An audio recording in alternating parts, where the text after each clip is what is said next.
Palace to make very sad admission on monarch's future over Queen's health at huge crisis. The Queen's reign is in uncharted territory after the palace made a startling admission about her future, a royal commentator has claimed. Columnist Daniela Elza made the comments following the 96-year-old monarch's role being rewritten and scaled back by Buckingham Palace. Ms. Elza said the move was a startling admission about the Queen's future. Writing, she said, "The 96-year-old is no longer up to the same job she has done for the last 7 decades. This is the first time since her health crisis began in October last year that the palace has explicitly admitted that Her Majesty can no longer do her full job. Moreover, what the palace has just done is admit that things are never likely going back to the way they once were for Her Majesty." Ms. Elza said the Queen's episodic mobility issues clearly prevent her from physically undertaking her duties as sovereign as she once could. She added, "But really what matters here is the symbolism, which is, after all, the bread and butter of monarchy.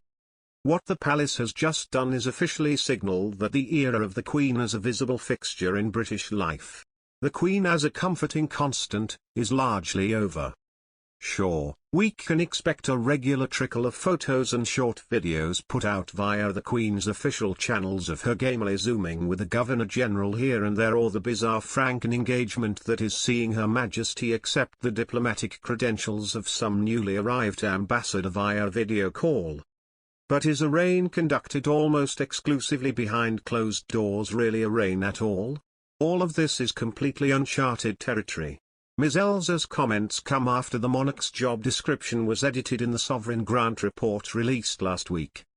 The new version puts greater emphasis on other members of the royal family supporting the Queen, who recently celebrated her historic Platinum Jubilee. According to the annual report, the monarch's role comprises 2 key elements, head of state and head of nation. Her duties as head of state were previously detailed in a list of 13 points including the state opening of Parliament. But the updated version replaces the points with a more vague description that the role encompasses a range of parliamentary and diplomatic duties. The second part, the symbolic role of head of nation, is carried out by the Queen where appropriate or necessary.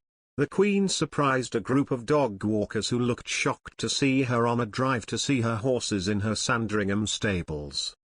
The monarch was snapped near Wood Farm in the front seat of a car being driven by her racing manager John Warren earlier today when she was spotted by the onlookers. And they seemed thrilled to have spotted Her Majesty, 96, who looked happy and relaxed in the Range Rover sporting a pair of dark glasses and her trademark pink lipstick. It is believed the Queen has headed to her Norfolk estate following a busy week of engagements north of the border in Scotland last week. It had been unknown if the monarch, who has recently been suffering from mobility issues, would be able to travel to Edinburgh for the royals' annual Holyrood week.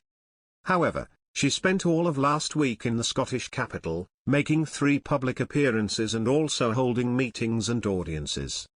Last Monday, she attended the historic ceremony of the Keys, the traditional opener to Holyrood week for the royals, accompanied by her youngest son Prince Edward and wife Sophie Wessex. Dressed in a powder blue silk wool coat and dress by Stuart Parvin, paired with a hat by Rachel Trevor Morgan, the Queen stood with her walking stick as she was symbolically offered the keys to the city by Edinburgh Lord Provost Robert Aldridge. While last Tuesday, she was at the Armed Forces Act of Loyalty parade at the Palace of Holyrood House to mark her Platinum Jubilee in Scotland.